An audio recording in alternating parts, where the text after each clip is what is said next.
지지난주에 우리가 살펴본 내용은 이른바 바알세불 논쟁이라는 것이었는데요. 예수님이 귀신을 쫓아내셔서 보지 못하고 말 못하는 그 사람의 병을 고쳐주신 그런 기적적인 치유 사건을 보고 바리새인들이 예수님을 바알세불, 곧 귀신의 두목이다, 그렇게 말하자면 음해하는 거죠. 거기에 대해서 예수님께서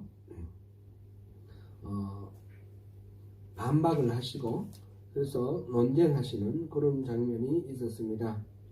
예수님의 치유는 바알세불, 곧 귀신이 귀신을 쫓아내는 것이 아니라 성령님께서 예수님과 함께 일하셔서 귀신을 쫓아내신 것이다 하는 것이 예수님의 말씀의 취지였고, 성령님께서 일하신 것이므로 이미 하나님 나라가 임하였다 하는 그런 말씀이 되었습니다. 그러나 바리새인들은 이 성령님의 일하심을 부인을 하고 귀신 바알세불의 그 일이다, 곧 예수님이 하시는 치유사역을 일종의 사기 같은 사술로 그렇게 평가한 것이었고, 그것은 예수님과 함께 일하신 성령님을 모독하는 블레스피미, 모독하는 그런 일이었습니다. 그래서 다른 거는 다 용서를 받아도 성령님을 모독하는 것은 용서를 못 받는다 그랬습니다. 그것은 성령님이 우리에게 회개하는 마음을 허락하시는데 성령님을 모독하게 되면 회개를 할 수가 없게 되는 것이죠. 그래서 죄사함을 받지 못한다, 그런 경고의 말씀을 주셨습니다. 그러므로 우리가 우리 안에 선한 것으로 가득 차서 저절로 입에서 선한 말이 나올 수 있도록 이렇게 우리 나무를 잘 가꾸는, 우리 자신의 성품을 잘 가꾸는 그런 삶이 필요하다, 성령으로 충만한 삶이 필요하다, 이런 내용이 지난주에 말씀의 내용이었습니다. 예수님께서 천국 복음을 확장해 나가시면 나가실수록 대적들의 반대 또 핍박은 점점 심해져 갑니다. 오늘은 지난번에 보았던 바알세불 논쟁에 이어서 계속되는 논쟁을 살펴보도록 하겠습니다. 38절에서 39절 상반절까지 먼저 이렇게 보면 악하고 음란한 세대가 표적을 구한다 라고 예수님께서 하시는 말씀이 나옵니다. 그때에 38절에 보니까 그때에 말하되, 그때 아무가 이렇게 말하되 이렇게 되어 있습니다. 바리새인 중 몇 사람이 이렇게 말하되, 이 말하되라는 단어는 원래 대답하되라는 그런 뜻입니다. 그래서 이거는 그냥 툭 튀어나온 말이 아니고 예수님께서 하신 말씀에 대한 말하자면 대꾸다, 대답이다, 그런 것을 우리 문맥으로 알 수가 있습니다. 앞서 예수님이 무슨 말을 하셨습니까? 귀신을 쫓아내신 것은 귀신의 두목 바알세불의 힘을 빌어서 한 것이 아니라 성령님께서 하신 일이다 하는 그런 말씀을 하셨고, 이 말씀은 곧 예수님이 메시아다라는 그런 말씀입니다. 예수님 자신이 메시아다, 내가 진정한 메시아다라는 말씀을 그렇게 표현했습니다. 성령님이 일하신 것이고 이미 하나님 나라가 임했다, 이렇게 말씀을 하셨죠. 28절에서 나아가서 이 성령의 일하심을 부정하면 나중에 죄사함을 받지 못하는 그런 결과가 되므로 잘 성령에 대해서 바른 태도를 가지고 말을 잘 하라, 그런 말씀을 해 주셨습니다. 이에 대해서, 이 말에 대해 예수님의 이 말씀에 대해서 지금 대꾸하는 겁니다. 그렇다면 표적을 보여주세요. 당신이 메시아라는 것을 입증할 수 있는 표적을 보여주세요. 이게 지금 이 말의 지금 흐름입니다. 표적이라는 말은 대체적으로 기적적인 그런 사건을 말합니다. 자연스러운 어떤 이런 자연 질서에 따라서 일어나는 현상으로 가지고는 그냥 저절로 그래 된 것이지 이렇게 생각하는데, 이 자연 현상을 뛰어넘는 초월적인 현상, 그런 거를 기적적인 현상이 일어날 때 하나님이 기입하셨구나 이렇게 생각하기 쉬운 거죠. 그래서 우리 지연자매가 아까 읽을 때 이 부분을 miraculous sign 이렇게 표현을 했어요. 기적적인 어떤 sign. 근데 이 표적이라는 말을 기적이라고 하지 않고 표적이라 했을 때는 뉘앙스가 약간 다르죠. 기적적인 사건은 사건인데 뭔가 지시하는 시그널이라는 거죠. 사인이라는 거죠. 가리키는 사인이라는 거죠. 우리 여기 81번지 앞에 도로에 보면 큰 팻말이 이렇게 쭉 있는데 그 중에 맨 밑에 보면 소명교회라고 있어요. 그죠? 그럼 그 팻말이 소명교회라는 것이 아니라 이쪽으로 들어오면 소명교회가 있다라는 시그널이에요. 그죠? 시그널. 그죠? 사인이에요. 사인. 그처럼 예수님이 메시아라는 것을 나타내는, 누가 봐도 예수님이 메시아다라는 것을 알 수 있는 그런 사인을 보여달라, 지금 그렇게 요청을 하는 겁니다.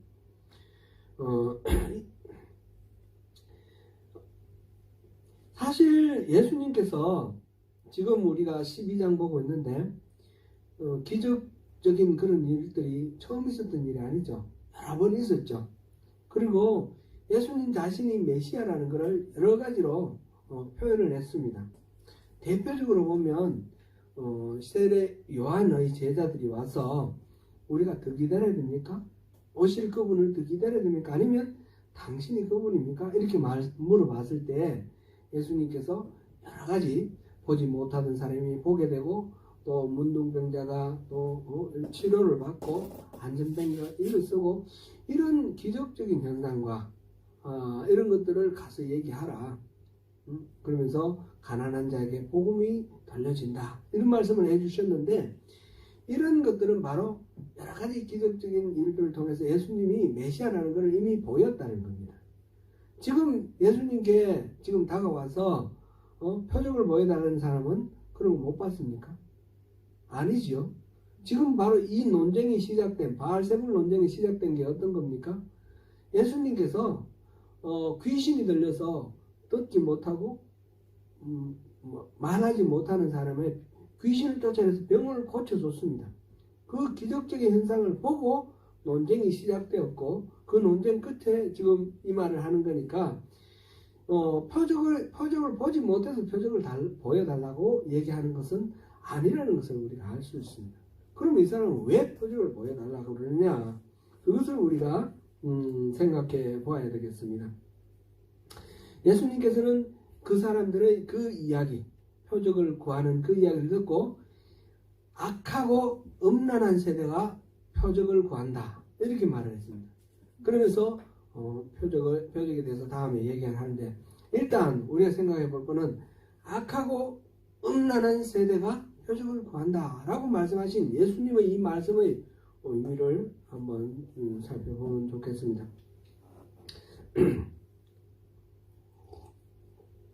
바리새인들이 예수님이 베푸시는 수많은 기적들을 보고도 예수님께 다시 표적을 보여달라고 하는 이유는, 예수님이 행하신 바를 보고 이분이 바로 메시아라는 사실을 인정하고 싶어서 그 표적을 보여달라고 하는 것이 아니라, 예수님께서 보여주시는 표적을 보고 자기들이 생각하고 있는 어떤 메시아라는 증거가 아니라고 생각하는 거예요.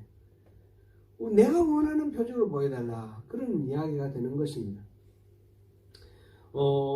그들은 우리가 여러 번 여러 다른 어떤 시간에 다른 문맥 속에서 다른 성경 속에서 우리가 많이 살펴봤지만, 이 당시 예수님께 지금 시비를 걸고 있는 서기관들과 바리새인들, 그리고 나머지 유대인들이 기대하고 바라고 있던 메시아는 정치적인 메시아입니다.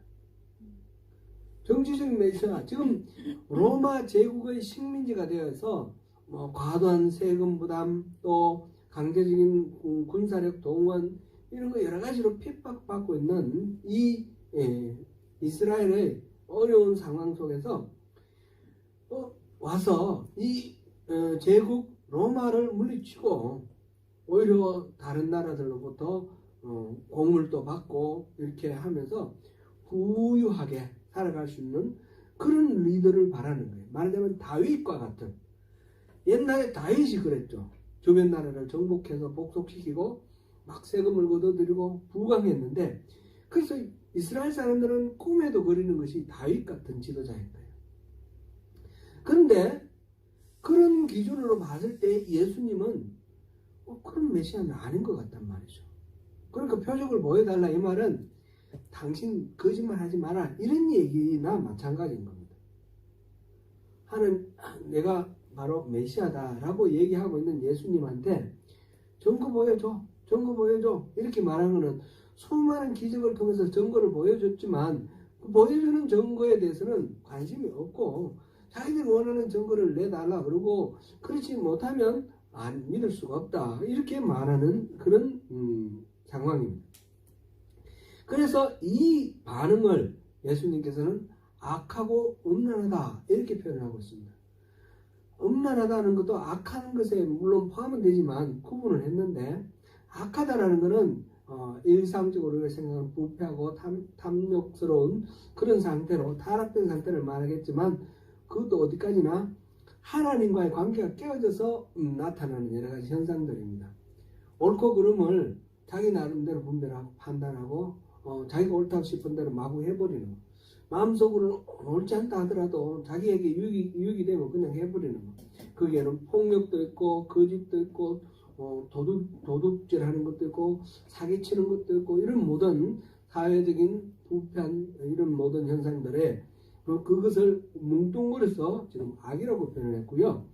음란하다라고 이 표현하면은, 음란한 건 원래는 남성과 여성 사이에 육체적인 어떤 욕망을 채워가는 그걸 말하는 것이지만, 성경에는 많은 부분 부부간의 건강한 사랑을 벗어난 그런 어떤 애정 행각과 마찬가지로 하나님과 이스라엘 사이에 언약에 의한 건강한 관계가 아닌 그릇된 그런 우상을 숭배한다든지 이런 모든 행동들을 음란하다, 이렇게 표현했습니다. 그는 성경 여러 곳에서 나오죠. 그래서 하나님 이외에 다른 것들을 섬기는 것을 다 음란하다, 이렇게 표현을 합니다. 예를 들면 우상을 숭배하는 것도 물론 포함되어 있고요. 하나님에 대해서 미워하는 마음이 들어있는 것, 그런 것도 있고, 세상을 너무 좋아하는 것, 세상을 벗삼는 것, 이런 것도 있고요. 또 예수님이 제시하시는 그런 길을 버리고 자기의 욕망을 추구해 가는 것. 로마서의 표현으로 보면, 로마서나 갈라디아서 표현을 보면 육신의 소욕대로 사는 것과 성령의 소욕대로 사는 것, 이 두 가지가 우리 마음속에서 계속해서 갈등을 하는데, 성령의 소욕대로 따르지 않고 자기 육신의 소욕대로, 육체의 만족을 위해서, 자기 자신의 만족을 위해서 살아가는 것, 이런 것들은 전부 다 음란한 것에 해당되는 겁니다. 예수님께서 사랑하고 은혜를 베풀으시고 그들을 품어주시는 모든 예수님의 이 행동, 지금 보면 설교를 통해서나 또는 병자들을 고치고 기적을 베푸는 모든 일들을 통해서 예수님이 하시는 일은 뭡니까? 이 죄인들에게 회개하고 하나님 나라의 백성이 되라고 초청하시는 거예요. 그래서 이 죄로 따지면 벌을 줘야 되는데, 벌을 주시는 것이 아니라 사랑으로 이렇게 용납해 주시고 품어주시는 그런 초청의 이 예수님의 모든 이 사역입니다. 이 사역에 대해서 그것을 경멸하고 자기의 기준에 맞지 않는다고 반대하는 이 모든 것들이 다 음란한 것이죠. 그래서 예수님께서는 지금 악하고 음란한 사람들이라 말을 하는데, 이건 단순히 서기관과 바리새인만 그런 것이 아니고 그 시대의 유대인들의 보편적인 정서와 가치관이 그렇다는 겁니다. 그래서 세대라는 말을 붙였습니다. 악하고 음란한 세대가 표적을 구한다. 그럼 표적은 자기들의 기준에 맞춰서 자기들의 어떤 만족을 채워주는 그런 것을 요구를 한다, 이 말씀이에요. 근데 예수님께서는 거기에 대해서 그 자체가 그렇게 요구하는 것 자체가 정당하지 않다, 악하고 음란하다, 이렇게 평가를 하는 것입니다. 우리가 신앙생활을 하면서 이거는 굉장히 쉽게 빠질 수 있는 오류이고, 그래서 경계해야 될 부분이 그런 겁니다. 본질적으로 우리가 추구하는 것은 이런 게 있습니다. 신앙의 본질 속에 자연스럽게 일어나는 현상이 아니라 하나님이 개입해서 하셔야만 일어날 수 있는 그런 일을 통해서 우리가 하나님의 실제하심과 하나님 내 삶에 개입하시는 것을 깨닫고 감사하고 찬양하며 우리가 하나님에 대한 신뢰를 쌓아가는 그런 우리 신앙의 패턴이 있습니다. 이거는 굉장히 좋은 것이고 사모하는 것인데, 여기서 살짝 비껴나가면 이거는 사실은 경계도 우리 엄격하게 해야 되는데 굉장히 어려운 건데, 살짝 비껴나가면 내가 그것을 원할 수가 있어요. 끊임없이 기적을 원할 수 있습니다. 그 기적을 통해서 내가 영적으로 만족하기를 원하는 겁니다. 하나님께서 일해 주시는 거 보고 감사하는 것이 아니라 내가 원하는 어떤 기적을 계속해서 하나님께 요구를 하고 그게 만족이 안 되면 하나님에 대한 신뢰가 흐려지고 그거를 버리게 되는 양상은 보면 비슷한데 주도권이 어디에 있느냐, 그게 따라서 다릅니다. 그거는 주도권은 우리 스스로 알 수가 있습니다. 내가 주도권을 갖고 있느냐, 하나님께서 주도권을 갖고 있느냐. 솔직하게 우리 자신을 봐서 하나님이 주도하시는 그런 일이 일어나는 것을 우리가 사모하면서 따라가는 것은 참된 신앙인데, 나의 만족, 내가 모르는 사이에 나의 만족을 위해서 하나님께 이런 저런 것을 계속 요구를 하고 있다 그러면 이거는 악하고 음란한 그런 행동이 되는 겁니다. 그래서 철저하게 우리의 주도권을 이거는 아무렇지 않게 그냥 방만하게 살아가는 뜻이 아니라 아주 예민하게 깨어있을 때 항상 주도권을 하나님께 돌려드리는 그런 영적 자각이 필요하다, 그런 의미가 되는 것입니다. 예수님께서는 그래서 그러한 그 당시에 바리새인과 서기관들, 이 부분은 이따가 다시 한번 더 말씀을 나눌 텐데, 이들도 나름대로는 열심히 하나님의 은혜를 추구하는 사람들입니다. 그런데 약간 빗나간 거죠. 그거를 이따가 다시 보겠습니다. 이렇게 표적을 요구하는 데 대해서 예수님께서 악하고 음란하다라고 말씀하셨는데, 그러면 악하고 음란한 그들의 요구에 예수님께서 응하셨습니까? 불응하셨습니까? 예수님은 응하셨습니다. 거부하지 아니하셨습니다. 그렇게 하면 안 되지만, 너무너무 안타깝지만, 그러나 그들에게도 기회를 주고 싶은 거예요. 그들에게 이때까지 수많은 기적을 통해서 하나님의 나라에 대한 이 복음을, 하나님 나라 복음을 선포하셨고, 또 하나님 나라의 삶, 병과 또는 여러 가지 억압과 이런 데 짓눌려서 하는 우리 이 땅의 죄악된 삶을 벗어나서 그 모든 것들로서부터 자유로운 그런 하나님 나라의 삶을 맛보게 해주는 것이 치유의 한 용도의 목적의 한 부분입니다. 절대 전부는 아니지만 그렇게 하면서 하나님 나라를 한번 경험해보는 그런 경우가 되죠. 그렇게 수많은 일을 하시지만, 그런데 궁극적으로 이 모든 이 사인의 궁극적인 것은 하나로 귀착됩니다.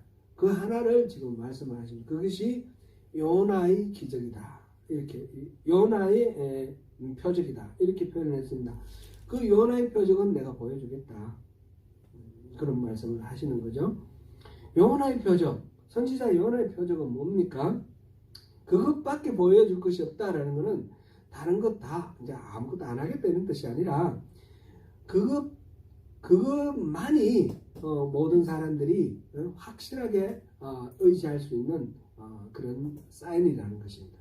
단순히 눈먼 사람이 눈 뜨는 거 이것으로는 충분한 사인은 안 되는 것이고, 이 요나의 이 표적과 같은 그런 표적을 보여줄 텐데 그것이 유일하고 완전한 그런 표적이 된다 그런 말씀입니다. 선지자 요나의 표적은 무엇입니까? 바로 40절에서 요나가 밤낮 사흘 동안 큰 물고기 뱃속에 있었던 것 같이 인자도 밤낮 사흘 동안 땅속에 있으리라. 인자가 밤낮 사흘 동안 땅속에 있는 것 자체가 하나의 표적이라는 겁니다. 확실하게 그 인자라는 것은 예수님 자신을 말하고 있고, 예수님이 바로 메시아고, 이 사인을 통해서 확실하게 천국으로 인도한다라는 그런 말씀이죠. 이 이야기는 여러분 다 아시겠지만 선지서 요나를 한번 자세히 읽어보시면 잘 이해하실 수 있겠습니다. 4장밖에 되지 않으니까 오늘 다시 한번 읽어보십시오. 요나는 하나님이 니느웨, 그 당시 아시리아의 수도가 니느웨였는데 악독이 너무 심해가지고 하나님이 심판하고 징계하실 것이다 라는 그 계시를 주시고 요나에게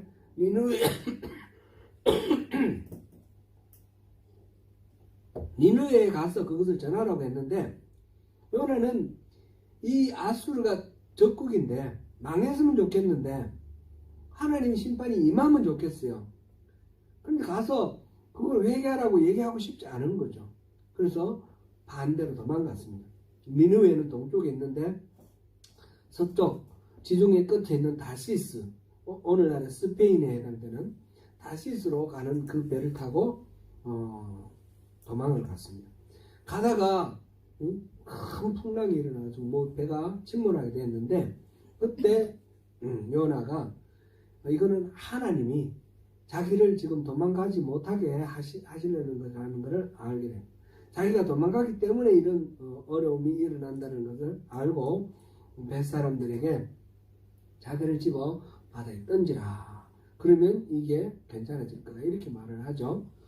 그래서 뱃사람들이 요나를 바다에 던졌습니다. 던졌는데 큰 물고기가 요나를 삼키고, 요나는 그 큰 물고기 뱃속에서 사흘 밤낮을 있다가 그 큰 물고기가 육지에 뱉어냈을 때 다시 하나님께서 니느웨로 가라 다시 말씀을 하셨고, 요나는 니느웨에 가서 열심히 전한 것도 아니에요. 사흘 길이라 그랬는데 니느웨를 이렇게 다니려고 그러면 사흘을 다녀야지 되는데 하루 동안만 그냥 다니면서 하나님의 말씀을 선포했습니다.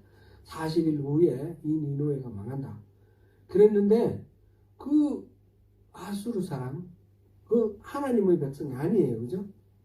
하나님이 택하신 이스라엘 백성이 아니에요.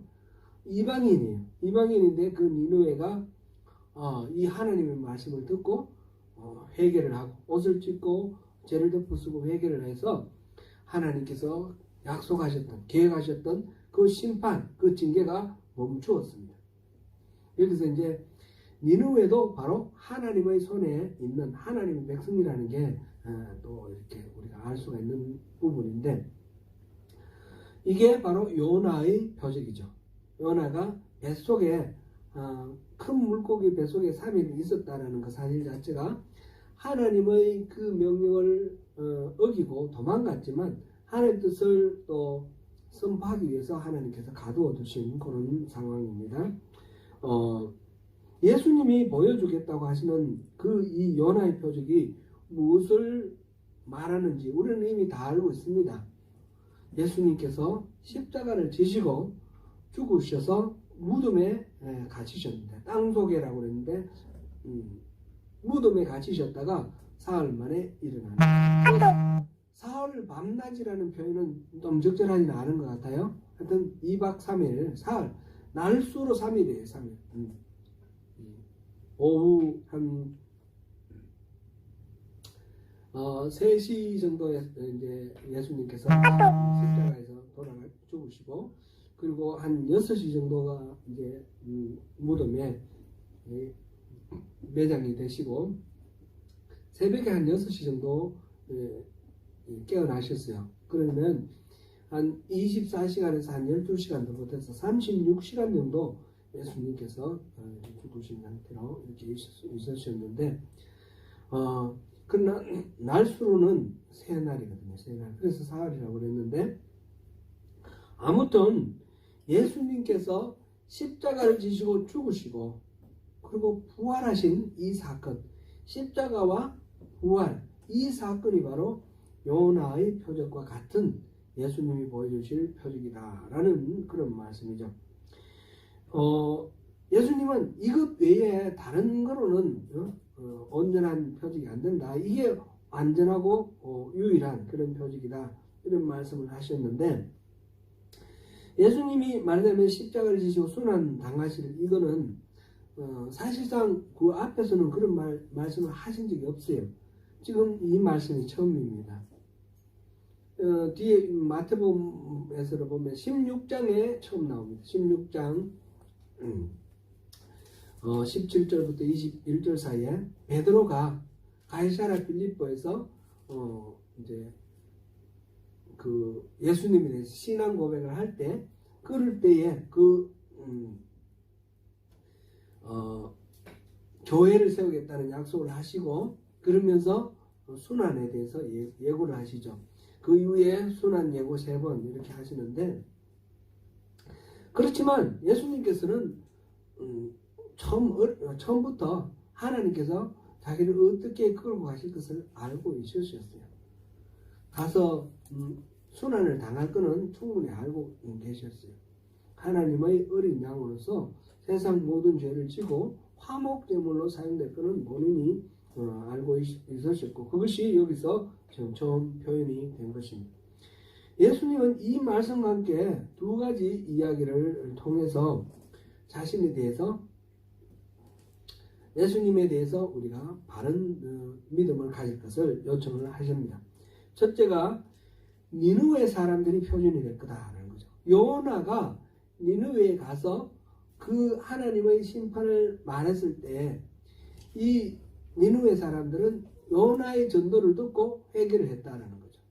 그런데 이 세대, 지금 악하고 음란하다고 표현하신 이 세대, 예수님께서 말씀하시는 그 당시 사람들이겠죠. 이 세대는 이 요나하고는 비교할 수 없는 하나님이신 예수님, 하나님이 성육신하사 이 땅에 오신 예수님. 요나는 또 하나님의 뜻을 어겨서 도망가다가 갇힌 그 큰 물고기 속의 사면인데, 예수님께서는 하나님의 말씀에 순종해서 십자가에서 죽으시고 땅 속에서 보내시는 사면입니다. 이렇게 완전히 방향조차도 다른 훨씬 더 하나님 뜻에 순종하는 그런 예수님의 이 표적을 보고 받아들이지 않는다면, 요나의 그 표적을 보고 받아들였던 니느웨 사람들이 와서 마지막 날 심판할 때, 저 사람 우리는 회개했는데 저 사람들은 회개 안 했어요, 이런 식으로 정죄를 하게 될 거다라는 거죠. 지금 이 상황에서 이런 상황인데도 회개를 안 하면 니느웨 사람보다 못하다, 그런 말씀을 지금 하고 계세요. 두 번째로는 남방의 여왕이 솔로몬의 지혜를 지혜로 말을 사모해서 왔는데, 지금 솔로몬과 비교할 수 없는 그 지혜의 근원이신 예수님이 계시는데, 그 예수님의 그 말씀을 듣지 않는다면 남방의 여왕이 오히려 여러분들을 정죄할 것이다, 그런 이야기입니다. 이 남방의 여왕 이야기는 열왕기상 10장에 나오는 솔로몬 시대의 그 스바의 여왕이 소개되어 있죠. 스바는 오늘날 아라비아 반도 맨 끝에 있는 예멘이다 이렇게 보기도 하고, 또 그는 이제 홍해의 동쪽이고 홍해의 서쪽에 이디오피아다 이렇게 보기도 합니다. 근데 이디오피아는 구스라는 이름으로 계속 나왔죠. 그래서 서바가 이디오피아하고 일치하는 것으로 보기는 어려울 것 같은데, 이디오피아 그 지역에 서바라는 것이 있었다 이렇게 봅니다. 그래 홍해를 타고 이스라엘까지 와서 솔로몬 왕 때 그 솔로몬의 지혜에 대해서 배우기 위해서 많은 공물을 가지고 와서 바치고 그렇게 머물러 있다가 이제 돌아갔죠. 유대 역사가 중에 요세푸스가 있지 않습니까? 요세푸스의 기록에는 이 여왕이 이디오피아의 여왕이다 그렇게 기록되어 있고요. 실제로 이 이디오피아에는 그때 그 여왕과 솔로몬 사이에 태어난 사람들이 혈통을 이어서 왕족이 됐고, 그런 사람, 지금도 이디오피아에서는 우리는 솔로몬의 혈통이다 이렇게 말하는 사람들이 있어요. 그 사람들에 대한 기록이 있습니다. 말하자면 인간 지혜의 최고 정점이라고 하는 이 솔로몬을 만나서 지혜를 배워보려고, 그때 그 아라비아 반도 끝이거나 뭐 아프리카 대륙이거나 땅 끝으로 여겨졌습니다. 아주 뭐냐면 땅 끝으로 여겨졌는데, 그곳에서부터 그 먼 곳에서부터 와서 지혜를 배웠는데, 지금 예수님이 같이 살고 계시는 이 자리에서 예수님으로부터 배울 수 있는 이 지혜를 배우지 않는다면 그 서바 여왕이 뭐라고 하겠냐, 어리석다고 정죄하지 않겠느냐, 그런 말씀입니다. 이 두 가지 말씀 통해서 예수님께서 니느웨 사람이나 또 남방 여왕을 기준으로 하면서 이 하나님의 말씀 앞에 스스로를 깨뜨리고 회개하고 참된 지혜를 구하는 그런 손절한 마음이 필요하다 그렇게 말씀하십니다. 이 예수님의 말씀, 이 세대를 향한 말씀은 2000년 전에 예수님 당시에 그들에게만 필요한 말씀이 아니라 오늘날 이 성경을 읽고 있는 우리에게도 똑같이 적용되는 그런 말씀입니다.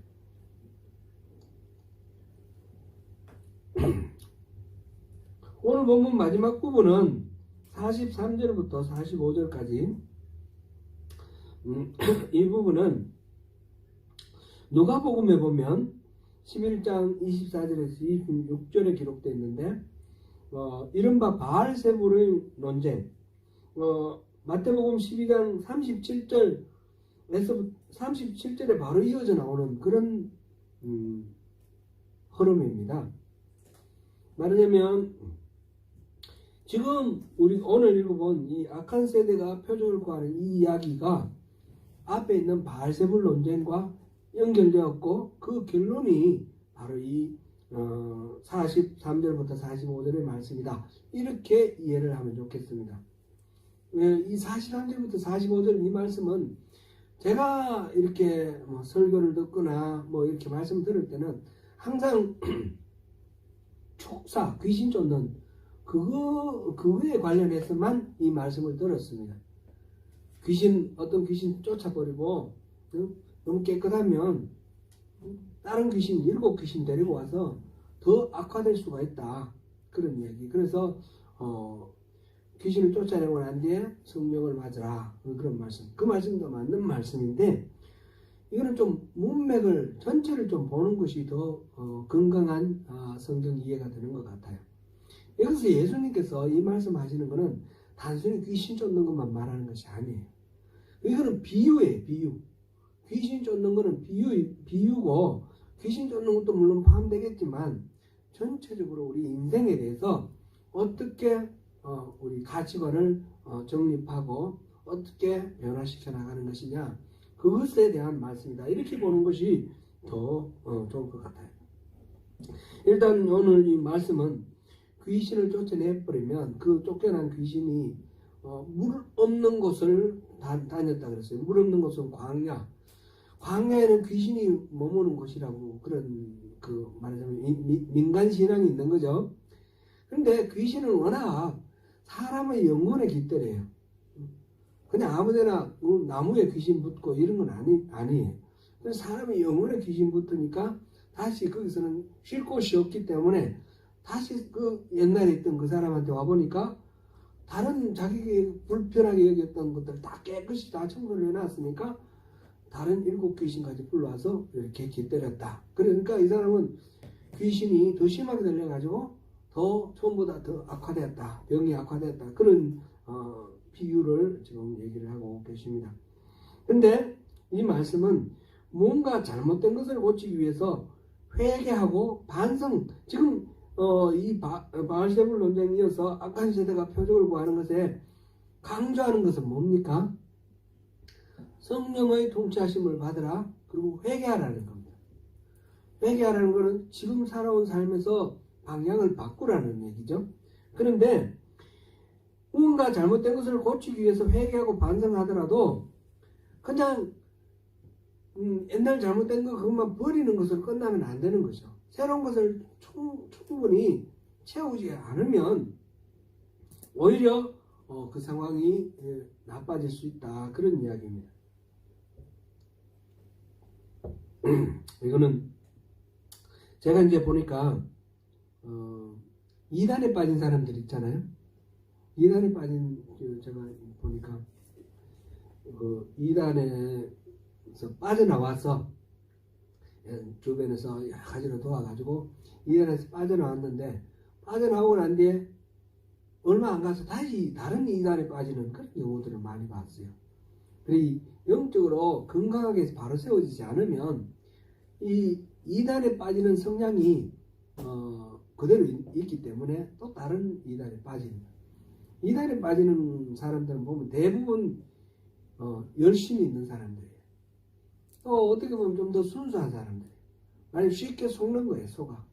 그래서 이쪽에 속았던 사람이 저쪽에 속는 이런 경우들이 있는데, 종교적으로 이단에 빠지는 것뿐만 아니라 우리 이 삶의 가치 전체를 지금 크게 이렇게 볼 필요가 있습니다. 지금 이 말씀의 주 타겟은 바리새인과 서기관들입니다. 바리새인과 서기관들은 말하자면 종교개혁을 나름대로 철저히 한 사람들입니다. 제가 여러 차례 우리가 또 살펴봤는데 이스라엘이 솔로몬이 세운 성전에서 열심히 짐승 잡아 바치는 그 성전 제사를 통해서 신앙생활을 하다가 이게 점점 형식화되고 이 신앙이 원래에서 이탈됐습니다. 그래서 망했습니다.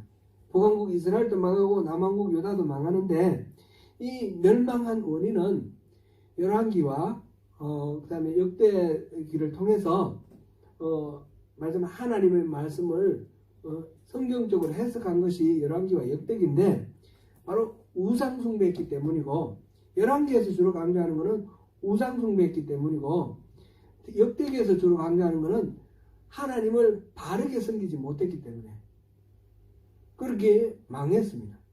이 유다가 망하고 바벨론으로 포로로 끌려갔는데, 포로로 끌려간 이 유대인들이 하나님을 어떻게 섬겼습니까? 그들은 신앙을 회복했습니다. 회복을 했는데 어떻게 회복을 했냐면 회당 중심의 신앙으로 회복됐습니다. 이것이 예수님 당시까지 사실은 주류를 이루는 겁니다. 회당 중심은 시나고그, 회당 중심은 짐승을 잡아 피를 바치는 그런 제사는 끝났어요. 성전이 무너지고 그러니까 끝났으니까 그 다음에는 성경 두루마리를 읽고 그 말씀을 계속해서 묵상하고 새기는 그런 예배입니다. 제사가 짐승 잡아 바치는 제사에서 성경 말씀 묵상하는 제사로 바뀐 겁니다. 그리고 회당 중심으로 서로 돕는 그런 공동체 생활로 이렇게 바뀐 겁니다. 신앙의 패턴이 완전히 바뀐 거죠. 엄청난 변화입니다. 지금 성전 제사에서 회당 성경 제사로 바뀐 거예요. 성경 제사로 그렇게 바뀌었습니다. 그러니까 말하자면 큰 잘못된 성전 제사를 버리고 새로운 신앙으로 회복했습니다. 물론 귀환을 해서 바벨론에서 귀환을 해서 다시 성전을 회복했지만 성전을 다시 세우고도 성전 중심이 아니라 회당 중심의 신앙이 계속되어 갑니다. 이거는 그 회당 중심 신앙은 오늘까지 유대인들은 회당 중심입니다. 이 회당 중심을 해나가면서 특별히 이제 이게 말하자면 문제가 되는데 예수님께서 질책하시고 막 이렇게 꾸지람하시는 그 이유가 되는 게 말하자면 바리새파가 이렇게 탄생하는 배경. 우리 보면 이 헬라 시대에 이 시리아 중심 셀류쿠스 왕조 때에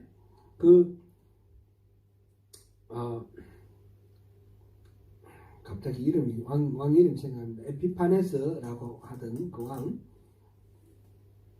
그 왕이 이 신앙을 많이 탄압을 했습니다. 그죠? 탄압을 해가지고 마카베오를 중심으로 해서 반란을 일으켜서 독립을 쟁취합니다.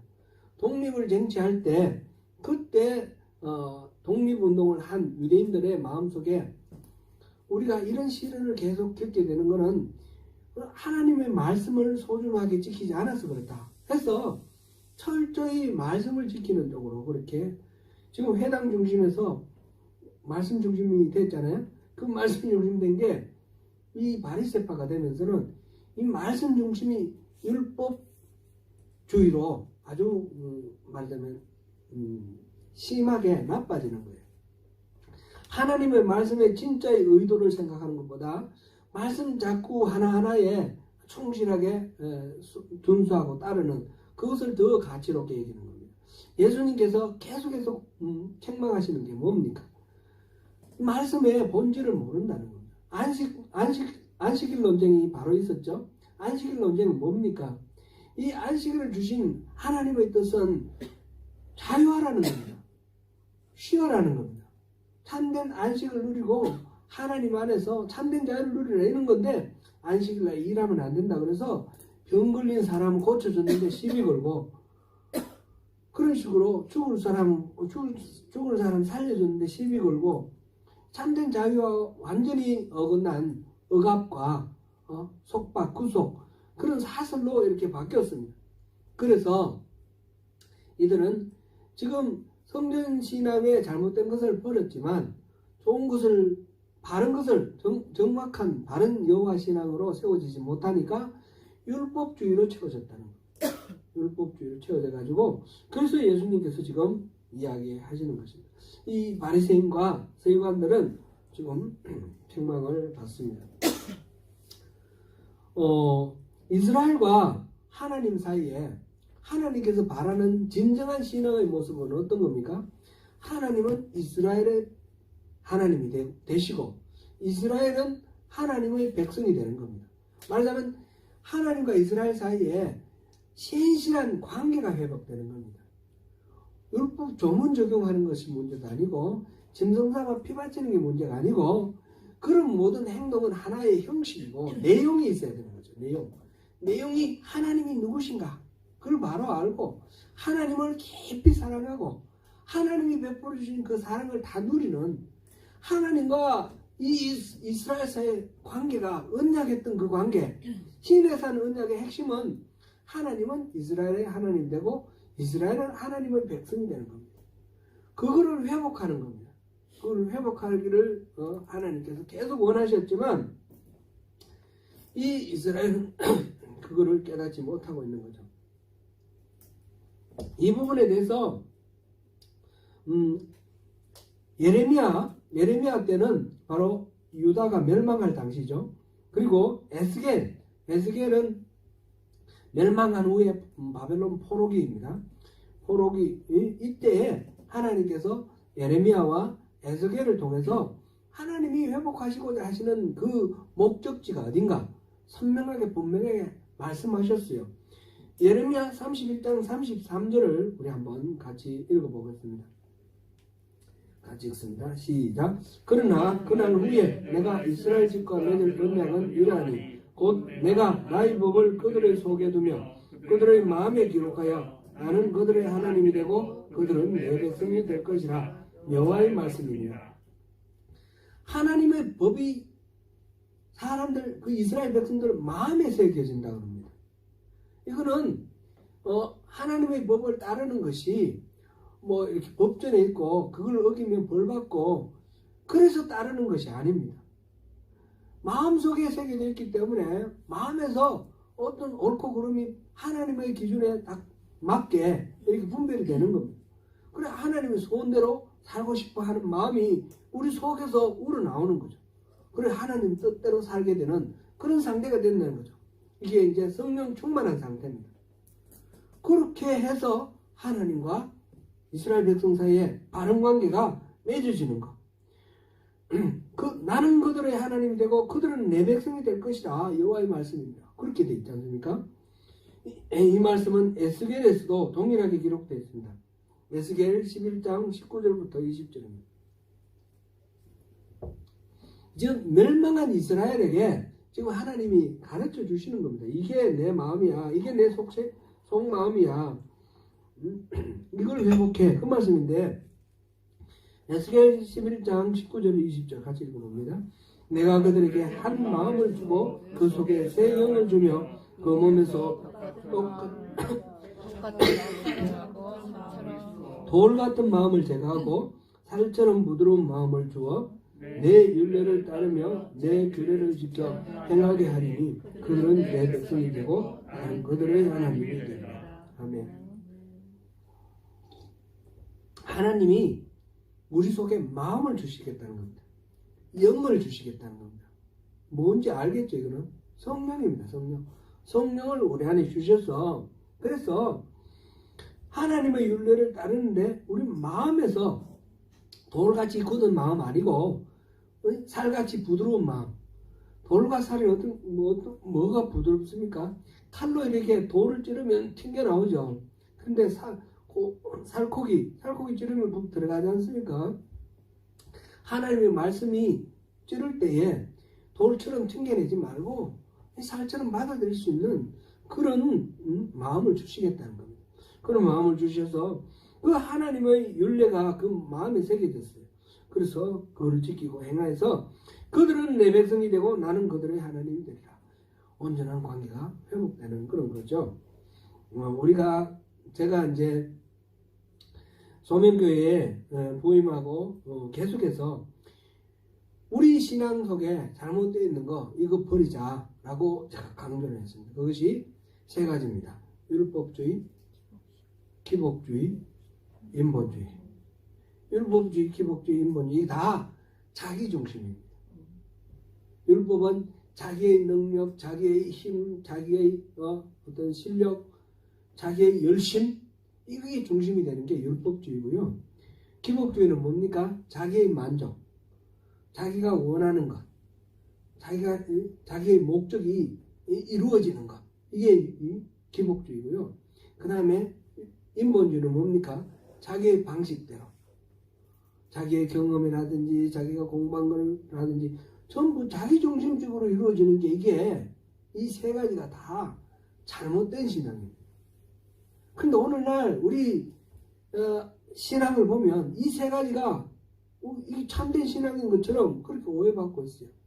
열심히 예배 안 빠지고 열심히 나오고 그 다음에 헌금 열심히 하고 이러면 신앙이 좋다 이렇게 말을 합니다. 최근에 어떤 서울에서 목회하시던 어떤 목사님이 지방으로 이제 내려가시면서 말씀을 하십니다. 이분 좀 유명하신 분이에요. 김관성 목사라고 그분이 얘기를 하는데 교회에서 제일 어려운 분이 누구냐면 새벽기도 안 빠지는 분이래요.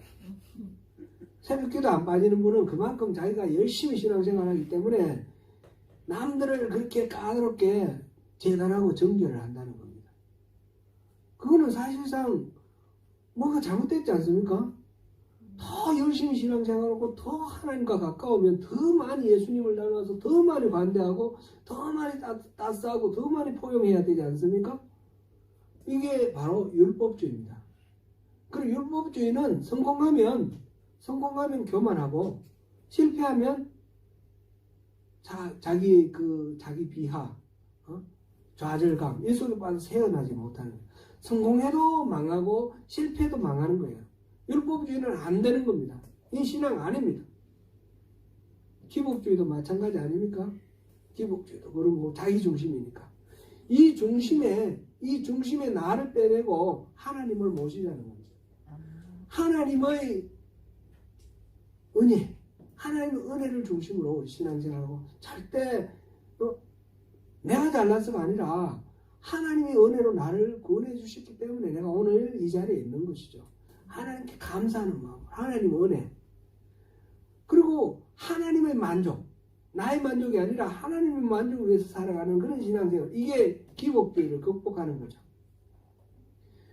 그리고 내가 옳다고 생각하는 방식이 아니라 하나님 기뻐하시는 방식.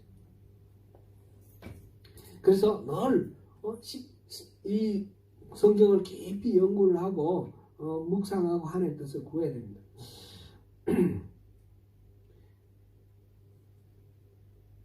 제가 또 가까운 어떤 분이 8월 15일 날 광화문에 나가서 집회한다고 조국을 위해서 이렇게 나가서 집회해야 된다고 그러는데 너무너무 좀 안타깝기도 하고 화도 나기도 해요.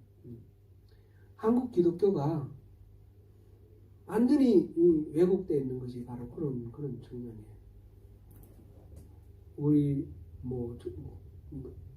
우리나라 대한민국이 금방 이제 공산화가 될 것 같은데 이 위기 속에서 공산화를 막기 위해서 해야 된다. 그럼 누가 그걸 주최했어요? 전광훈 이런 사람들이 주최를 해요. 전광훈 같은 사람을 목사로 보는 것 자체가 이 말이 안 되는 거예요. 지멋대로요. 그 교회 지금 또 자기 아들한테 또 세습해 준다고 그러는데 이게 우리가 하나님 말씀에 우리가 깨어 있어야 되고 깊이 그냥 벌로 신앙생활 하면 안 되는 거예요. 철저하게 우리 자기를 부인을 하면서 하나님 뜻을 구하고 하나님의 성품을 이렇게 우리 성령으로 충만했을 때 우리 인격이 변하고 우리 삶이 변화돼서 성령의 열매를 맺어서 작은 예술이 되고 그래서 우리가 바로 이 세상을 하나님 나라로 변화시켜 나가는 그런 중심이 되어야 됩니다. 교회는 이익단체가 아닙니다. 우리 이익을 유지하기 위해서 교인들끼리 모여라. 그거는 안 되는 겁니다. 이익단체가 아닙니다. 그렇게 또 잘못 또 많이 나가면 안 되니까 여기서 매듭 짓겠습니다. 예수님이 온갖 기적을 베푸시면서 하나님 나라 복음을 전파하실 때 대적들의 반격과 박해가 점차 심해져 가고 있습니다. 지금 11장, 12장은 예수님에 대한 이 박해에 대한 소개입니다. 그러나 그 주요한 대적들이 다름 아니라 바리새인과 서기관들입니다. 그리고 그들에게 가르침을 받는 유대인들입니다.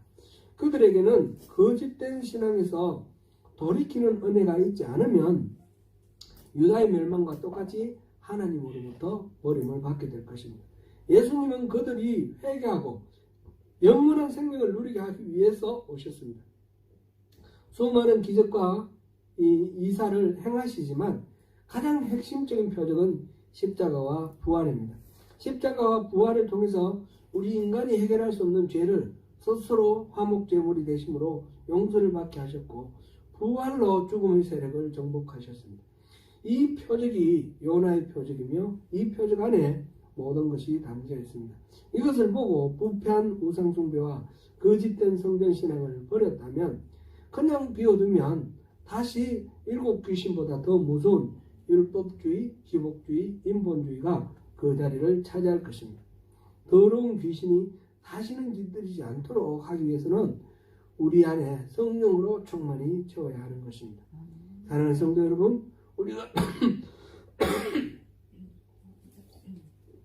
우리가 악한 세대에 물들어 자기중심적인 표적을 구하고 있지 않는지 돌아보아야 하겠습니다. 예수님의 표적 십자가와 부활이면 충분합니다. 더 이상 내게 기적이 필요한 것이 아님을 깨달아야 할 것입니다. 내 안에 성령으로 충만하고 성령이 이끄시는 대로 온전하게 순종하는 가운데 모든 죄와 악을 이기고 궁극적으로 승리하여 영원한 생명을 누리시는 저와 여러분이 되시기를 축원합니다.